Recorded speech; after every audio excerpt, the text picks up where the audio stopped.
Hola, ¿qué tal? Esta es una serie de 4 videos donde vamos a estudiar las ecuaciones lineales ordinarias de primer orden. En este primer video vamos a ver la forma estándar de esas ecuaciones diferenciales y el teorema fundamental aplicado a este tipo de ecuaciones. Recordemos que en general las ecuaciones diferenciales ordinarias lineales tienen la siguiente forma. En este caso estoy presentando una ecuación diferencial de enésimo orden y es lineal ya que todos los coeficientes que aparecen acá no dependen de la función incógnita. Eh, Muy bien, eh, lo interesante de este tipo de ecuaciones es que nos dan o son el tipo de ecuaciones a las cuales es muy probable que logremos encontrar una solución, si bien a lo mejor no de manera totalmente explícita, pero sí una solución al menos expresada en términos de integrales. En particular, vamos a analizar las ecuaciones lineales de primer orden, es decir, solamente nos vamos a fijar en estos 3 términos y vamos a considerar que todos los demás coeficientes desde el a_n hasta el a2 son iguales a cero. Entonces solamente nos quedamos con la parte de la ecuación que depende de derivadas de primer orden, posiblemente un término que sea proporcional a la función incógnita y del otro lado una función que dependa de la variable independiente. Ese es el tipo de ecuaciones en las que vamos a estar interesados durante estos 4 videos. Muy bien, lo primero que realizamos para resolver este tipo de ecuaciones es llevarla a su forma estándar. Eso lo único que quiere decir es que vamos a dividir esta ecuación sobre el primer coeficiente que aparece acá, el coeficiente que aparece acompañando a la derivada con respecto de x. Muy bien, una vez que hacemos eso, lo que obtenemos es la ecuación que tenemos acá. Y ahora vean que pues eso lo hicimos para que el coeficiente de la derivada más alta fuera igual a 1. Muy bien, ahora lo que voy a hacer es que voy a llamar a este coeficiente, a esta razón entre a0 y a1 le voy a llamar p de x y a la razón entre f de x y a1 le voy a llamar q de x.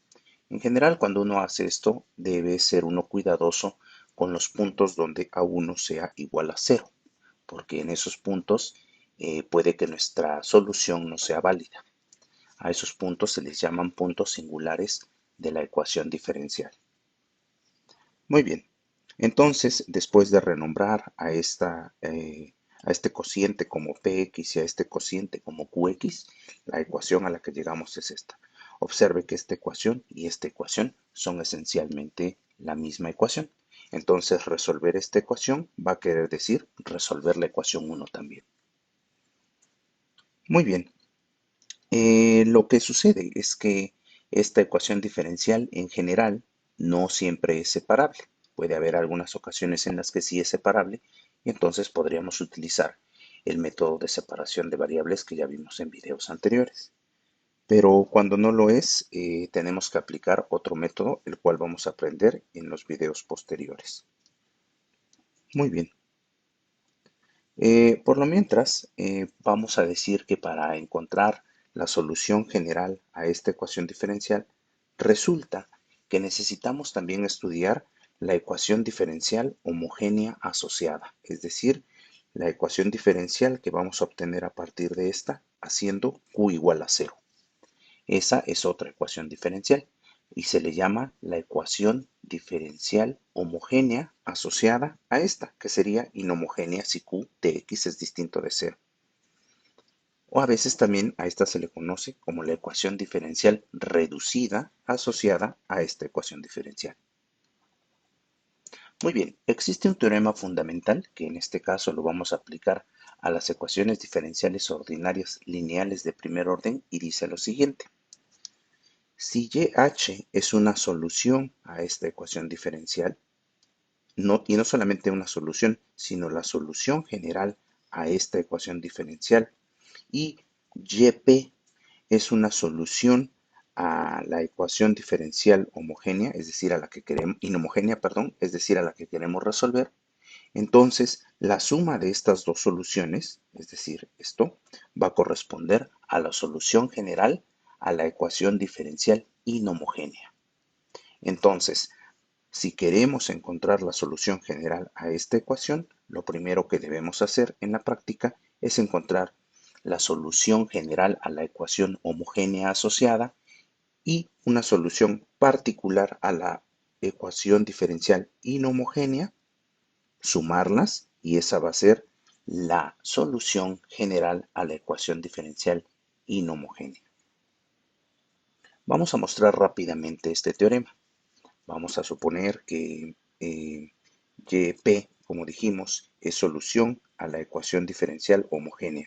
Eso quiere decir que si yo sustituyo en esa ecuación diferencial inhomogénea, lo que obtengo es esta ecuación.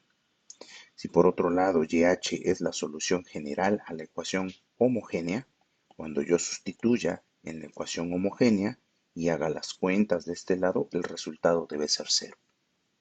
Muy bien, ahora lo que voy a hacer es voy a fijarme en la suma y lo que quiero demostrar es que también va a ser solución a la ecuación diferencial inhomogénea. Muy bien, entonces a la hora de que pongo yo la suma, lo que puedo hacer es distribuir la derivada debido a que este operador es un operador lineal que le llamamos. Es decir, eso lo sabemos porque la derivada de una suma es la suma de las derivadas y lo que voy a hacer es aplicar ese operador a la suma a la suma de estas soluciones. Y le voy a sumar el coeficiente p multiplicado por esa suma también. Vean que con esto lo que logro o lo que consigo es una forma parecida a la ecuación inhomogénea del lado derecho, izquierdo, perdón, la forma que tiene la ecuación inhomogénea del lado izquierdo. Y entonces lo que resta hacer es verificar que después de hacer esa sustitución, el resultado va a ser siempre Q de X. Muy bien, y para eso voy a utilizar el hecho de que YP es solución una solución particular a la ecuación inhomogénea y que YH es la solución general a la ecuación homogénea. Entonces, este lado se va a convertir en la derivada de la YH más la derivada de la YP y después de distribuir el coeficiente P en YH y YP, lo que obtengo es esto. Muy bien, es importante observar que aquí yo tengo la combinación que me da justamente cero. ¿Por qué? Porque yo sé que la derivada de YH más P por YH es igual a cero. Entonces, esto más esto debe ser cero. Muy bien, entonces eso es cero y por lo tanto no suma absolutamente nada. Ahora lo que me queda es justamente la suma de la derivada de la y particular más p veces y particular. Y eso, por hipótesis, es justamente q de x. Entonces, toda esa suma se convierte en q de x. ¿Y qué es lo que hemos demostrado? Lo que hemos demostrado es que la suma también es solución a esta ecuación diferencial. Muy bien, entonces lo que no hay que olvidar de este teorema es cómo lo vamos a utilizar en la práctica. En la práctica, si queremos hallar la solución general a la ecuación inhomogénea ordinaria lineal de primer orden, lo que tenemos que hacer primero es resolver la ecuación homogénea asociada y una vez que tenemos la solución general, le vamos a sumar una solución particular a la ecuación que originalmente queremos resolver.